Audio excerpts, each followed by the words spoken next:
बेटी के साथ जंगल की फिजाओं में घूम रहे हैं, बकरियां चरा रहे हैं।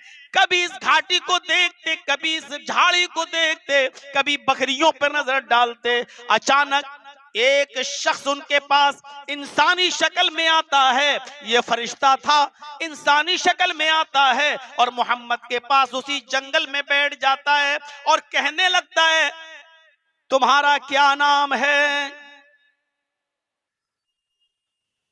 मोहम्मद इब्ने अब्दुल्ला अपनी जबान से जवाब देते हैं, मोहम्मद।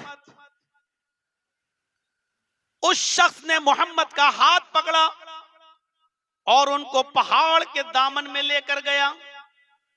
सारे बच्चे इस मंजर को देख रहे हैं, हलीमा की बेटी भी देख रही है, कबीले बनु साद के बच्चे भी देख रहे हैं कि कोई आया, बैठा, मोहम्मद से नाम पूछा और नाम मोहम्मद सुना तो मोहम्मद को लेकर पहाड़ के दामन में चला गया। उस शख्स ने मोहम्मद को सीने की चितलिटा दिया। मोहम्मद इब्ने अब्दुल्ला की उम्र 6 साल, चितलिटा दिए गए। उस फरिश्ते ने जो इंसानी शक्ल में आया था, मोहम्मद का सीना चीर दिया, पूरा का पूरा सीना फाड़ दिया, सीना चाक कर दिया। सीने से दिल निकाला। दिल से एक लोथड़ा होता गोश्त का, दिल के अंदर, उस गोश्त के लोथड़े को निकाला। हर इंसान के दिल में को लोथड़ा है और उसी लोथड़े में होता है बुग़्ज़, कीना, हसद, दुश्मनी। एक दूसरा जो एक दूसरे से हसद करता है ना, ये आगे क्यों बढ़ रहा है, इसका कारोबार इतना अच्छा क्यों चल रहा है, ये हमसे आगे क्यों, ये जो हसद एक दूसरे से, जो दुश्मनी, ये उसी दिल के लोथड़े में होती है। उसने सीना चाक किया, दिल निकाला, दिल से उस लोथड़े को निकाला, उस लोथड़े को निकाल कर फेंक दिया। फिर दिल को जमजम के पानी से धोया, दिल को जमजम के पानी से धोया और धोने के बाद मोहम्मद के सीने में रख दिया और अपना हाथ फेर दिया। हलीमा की बेटी शेमा और मोहल्ले के बच्चों ने देखा कि मोहम्मद का सीना चीर दिया गया और उस आदमी ने मोहम्मद का दिल निकाला। शेमा भी भागी और बच्चे भी भागे, बकरियां छोड़ छाड़ कर। इन लोगों ने पूरा जंगल खाली कर दिया। भागते हुए अपने गांव में पहुंचते हैं, अपने कबीले में जाते हैं और सीधे हलीमा के घर पहुंचते हैं। हलीमा उस वक्त चूल्हे पर बैठी हुई थी, रोटियां बना रही थी। इन बच्चों ने झट से जाके दरवाजा खोल दिया। हलीमा ने पीछे मुड़ के देखा, अपनी बेटी शेमा दिखाई दे रही, मोहल्ले के बच्चे दिखाई दे रहे। हलीमा ने कहा, शेमा तुम अकेली, मोहल्ले के बच्चे भी देख रही हूं, मोहम्मद नहीं दिखाई दे रहे हैं। तुमने मोहम्मद को कहां छोड़ दिया और तुम बकरियां छोड़ के यहाँ आए हो? आखिर हुआ क्या है? मोहम्मद नजर नहीं आ रहे हैं, तुम सब तो दिखाई दे रहे हो, बकरियां भी दिखाई नहीं दे रही हैं, मोहम्मद भी नजर नहीं आ रहे हैं, क्या हुआ? इन सारे बच्चों ने जबान से चीखते हुए कहा, कुतिला मोहम्मद या उम्मी, मेरी माँ, आए हलीमा, मेरी माँ, मोहम्मद कत्ल कर दिए गए, मोहम्मद मार डाले गए, जंगल में किसी ने मोहम्मद का कत्ल कर दिया। हलीमा ने जब सुना कि मोहम्मद कत्ल कर दिए गए, उसके पैरों के नीचे से जमीन सरक जाती है। मैं अब्दुल मुत्तलिब को क्या जवाब दूंगी, मैं आमिना को क्या जवाब दूंगी? भागती हुई जंगल की तरफ गई। सीरतनिगारों ने लिखा,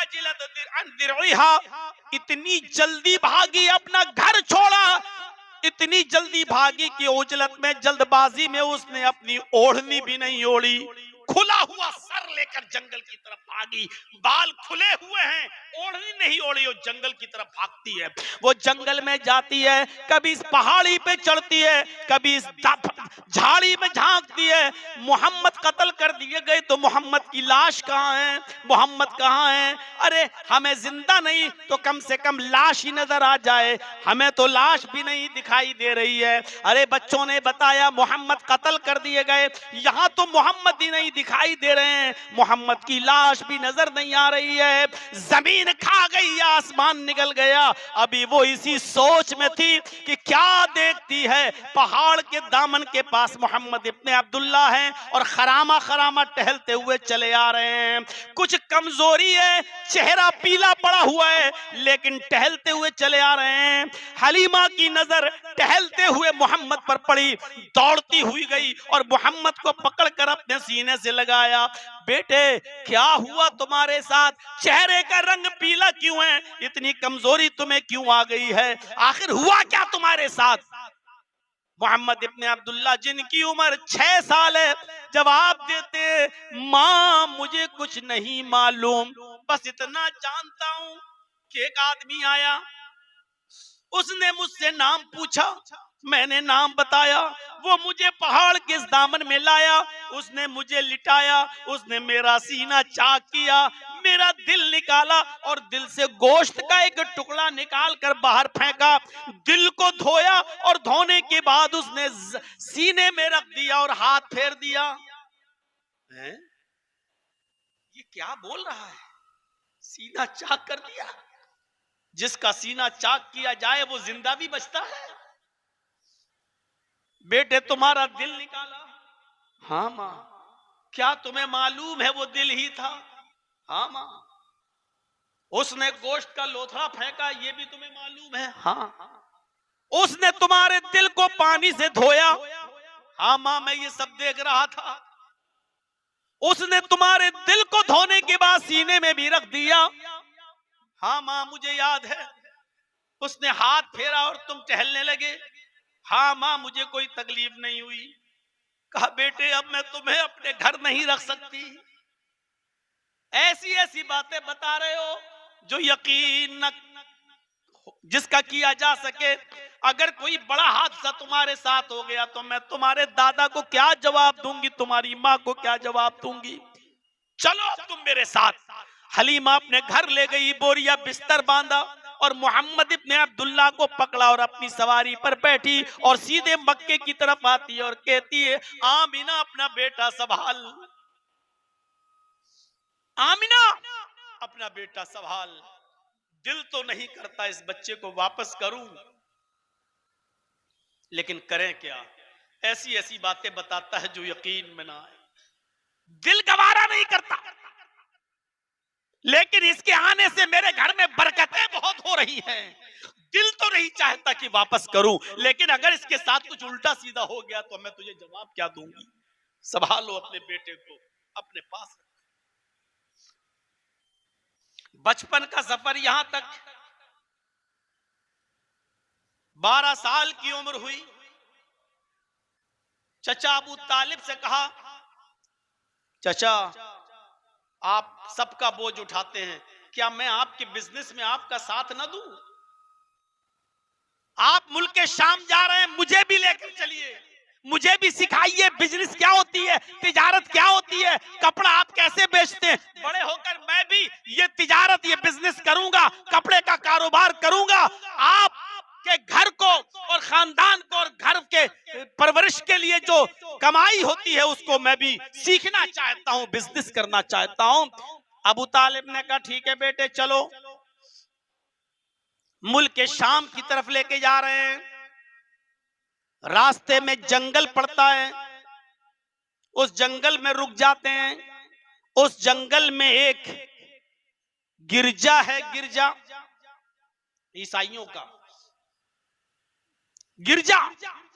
उस गिरजे की छत के ऊपर एक राहिब बैठा है जिसका नाम बुहैरा है, जिसका लक़ब बुहैरा है। वो इस काफिले की तरफ नजर डालता है, 12 साल के बच्चे को देखता है तो देखता रह गया। उसने पूरे काफिले वालों की दावत कर दी, तुम सब आज दोपहर का खाना हमारे यहां खाओगे। सारे लोग खाना खाने चले गए। अबू तालिब ने मोहम्मद से कहा, बेटे तुम सामान के पास बैठे रहो, तुम बच्चे हो, तुम क्या करोगे वहां जाकर? हम खाना खाएंगे और तुम्हारा खाना वहां से लेकर आएंगे, तुम बाद में खाना खा लेना, अभी हमारे सामान की देखरेख करो, यहीं बैठ जाओ। ये सारे के सारे लोग जो मक्के से चले थे उस बुहैरा के गिरजा में जाते हैं। खाना लग चुका था। बुहैरा ने कहा कि तुम्हारे साथ एक छोटा बच्चा भी था। अबू तालिब ने कहा, हाँ मेरे साथ छोटा बच्चा भी था। क्या हुआ? कहा उस बच्चे को लेकर नहीं आए हो? अबू तालिब ने कहा कि वो हमारे सामान पर बैठा हुआ है, हम खाना खाकर जाएंगे, उसका खाना आप दे दीजिएगा, वो बच्चा वहीं खाना खा लेगा। बुहैरा ने कहा, नहीं, ये सबकी दावत मैंने उसी बच्चे की वजह से की है, उसी बच्चे की वजह से तो मैंने दावत दी है, उस बच्चे को बुलाओ। अबू तालिब गए और उस बच्चे को बुलाकर, यानी मोहम्मद को बुलाकर लाए। सारे लोगों ने जब खाना खा लिया और मोहम्मद इब्ने अब्दुल्ला भी जब खाना खा चुके, 12 साल की उम्र, खाना खाने के बाद फारिग होकर जब ये चलने लगे तो सारे लोग अपने अपने सामान के पास चले गए। अबू तालिब को रोक लिया। बुहैरा ने कहा, अबू तालिब, ये बच्चा किसका है? ये बच्चा किसका है? अबू तालिब ने कहा, ये मेरा बेटा है। बुहैरा ने कहा, अबू तालिब तुम झूठ बोल रहे हो, मुझे सच सच बताओ ये बच्चा किसका है? अबू तालिब ने कहा, मैंने बताया ना कि ये बच्चा मेरा है। बुहैरा ने कहा, अबू तालिब मैंने सब लोगों को दूर कर दिया है, मैं सिर्फ तुमसे पूछ रहा हूं, सच सच बताओ ये बच्चा किसका है? अबू तालिब ने कहा, अरे बुहैरा ये बच्चा मेरा है। बुहैरा कहता है, मैंने तौरात पढ़ी है, मेरी तौरात में जो लिखा है उस इबारत के मुताबिक ये बच्चा मुझे आपका नहीं नजर आता है। मेरी किताब ये कहती है इस बच्चे का बाप इस दुनिया में मौजूद नहीं है, इस बच्चे का बाप इस दुनिया में से रुखसत हो चुका है, तुम मुझसे झूठ बोल रहे हो। अबू तालिब, मेरी जिंदगी का मसला है, मुझे सच बताओ कि बच्चा किसका है। अबू तालिब ने कहा, तुम ठीक कह रहे हो, ये बच्चा मेरा नहीं है, इस बच्चे का बाप इसके पैदा होने से 2 महीने पहले इंतकाल कर चुका है, मैं तो इस बच्चे की परवरिश कर रहा हूं, लेकिन मैंने कभी इस बच्चे को यह एहसास नहीं होने दिया है कि तेरा बाप मर गया, अब कोई तेरा बाप नहीं, इसकी जगह पर मैं ही इसके बाप के फरीजे को अंजाम दे रहा हूं, इसको मैं अपने बेटे से बढ़कर मानता हूं। बुहैरा ने कहा, यह अलग बात है, इस बच्चे को तुम अपने बच्चों से बढ़कर मानते हो, यह दूसरी चीज है, लेकिन यह बच्चा तुम्हारा नहीं। कहा, ठीक कह रहे हो। कहा कि अरे बुहैरा, तुम्हें कैसे मालूम? बुहैरा ने कहा, अबू तालिब गौर से सुनो, जब मैं अपने गिरजा की ऊपर छत पर था और तुम आ रहे थे अपने काफिले के साथ, मैंने पहाड़ों को देखा, मैंने दरख्तों को देखा, मैंने दरख्तों को झुकते हुए देखा, दरख्तों की शाखाएं इस बच्चे के सामने झुक रही हैं। मेरी नजर उन दरख्तों पर पड़ी जहां से मोहम्मद गुजर रहे हैं, ये बच्चा गुजर रहा है, दरख्त इसके सामने झुके जा रहे हैं और ये सारी चीजें उसके सामने झुकती हैं। जिसको अल्लाह आगे चलकर कोई बड़ा मकाम देने वाला होता है, जिसको किसी मर्तबे से नवाजने वाला होता है। आए अबू तालिब, अब एक बात मेरी बड़ी गौर से सुनो। क्या? वो बुहैरा वहां से आता है और मोहम्मद इब्ने अब्दुल्ला का हाथ पकड़ लेता है, इस 12 साल के बच्चे का, और हाथ पकड़कर कहता है, हाजा सैयदुल आलमीन, हाजा रहमतुल लिल आलमीन, ये सारी दुनिया के सरदार हैं, ये सारी दुनिया के लिए रहमत बनाकर भेजे गए हैं। अल्लाह इनको रहमत बनाकर भेजेगा, इनको सारी दुनिया का सरदार बनाया जाएगा। आए अबू तालिब, मेरा मशवरा है कि अब इस बच्चे को यहीं से लौटा कर वापस मक्के भेज दो। आगे यहूदियों की बस्ती है, उस बस्ती में लेकर मत जाना। अगर उन यहूदियों ने इस बच्चे को इसकी निशानियों से पहचान लिया तो इस बच्चे को कत्ल कर डालेंगे, इस बच्चे को मार डालेंगे, क्योंकि यहूदी ये चाहते हैं कि आखिरी नबी हमारे खानदान में, हमारे कौम में, यहूदियों में आए। लेकिन वो तो आ चुका है, वो तो पैदा हो चुका है। ये सैयदुल आलमीन है, ये रहमतुल लिल आलमीन है। यहूदियों से बचाओ अपने बच्चे को, और इसी वक्त अपने बच्चे को, इस मोहम्मद इब्ने अब्दुल्लाह को वापस मक्के में पहुंचा दो। यहूदी बड़े दुश्मन हो जाएंगे और इस बच्चे के जान के पीछे पड़ जाएंगे।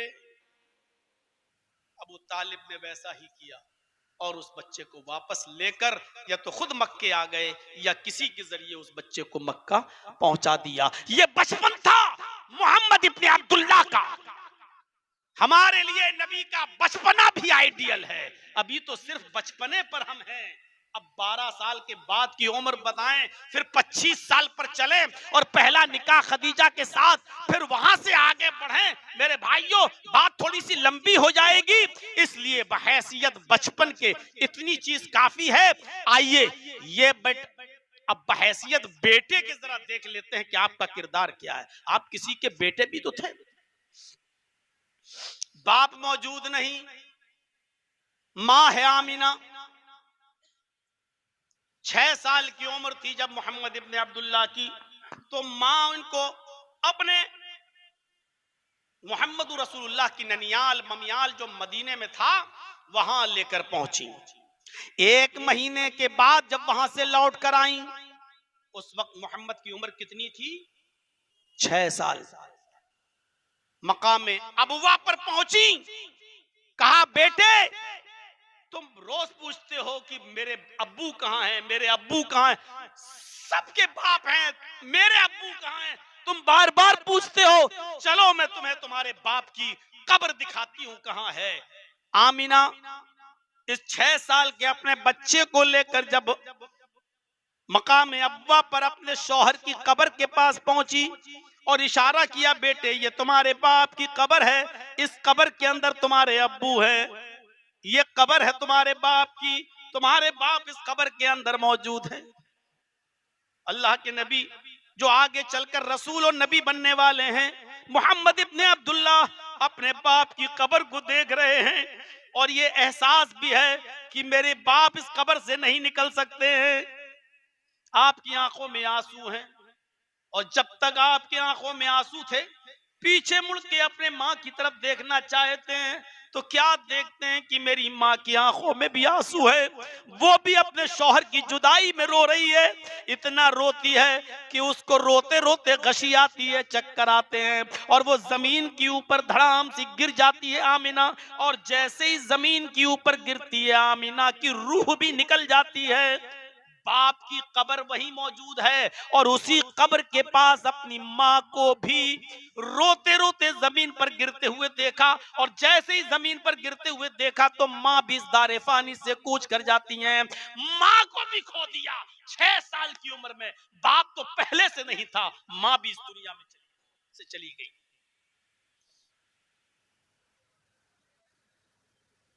अब्दुल्लाह के पास एक लौंडी थी, मोहम्मद के बाप के पास। जरा गौर से सुनिए, मोहम्मदुर रसूलुल्लाह के बाप अब्दुल्लाह के पास एक लौंडी थी जिसका नाम था उम्मे ऐमन। जब अब्दुल्लाह का इंतकाल हो गया तो उम्मे ऐमन आमिना के पास रही, और जब मोहम्मद इब्ने अब्दुल्लाह 6 साल की उम्र हुई और मां चली गई तो उम्मे ऐमन ने मोहम्मद इब्ने अब्दुल्लाह को पाला। ये अब्दुल्लाह की लौंडी थी बाप की, और बाप की वरासत में से मोहम्मद को वर्षे में मिली थी और एक लंबी मुद्दत तक जिंदा रही। अल्लाह के रसूल सल्लल्लाहु अलैहि वसल्लम के नबी और रसूल बनने तक ये जिंदा रही। अल्लाह के नबी रसूल बनने के बाद, पैगंबर बनने के बाद भी आप उम्मे ऐमन के घर जाते थे, उनकी खिदमत करते थे, उनको अपनी माँ की तरह देखते थे और उनकी सेवा करते थे। एक मर्तबा कुछ लोगों ने पूछा, आए मोहम्मद सल्लल्लाहु अलैहि वसल्लम, वो तो आपके बाप अब्दुल्ला की लौंडी हैं जो तुम्हें वर्षे में मिली हैं, तुम उनकी इतनी खिदमत क्यों करते हो? तुम उनको इतना अच्छा सेवा उनकी क्यों करते हो? वो तो तुम्हारे बाप की लौंडी है, तुम्हें विरासत में मिली है और तुम उनकी इतनी देख रेख करते हो। तो अल्लाह के नबी ने जो जुमले अदा किए वो गौर से सुनिए। फरमाया,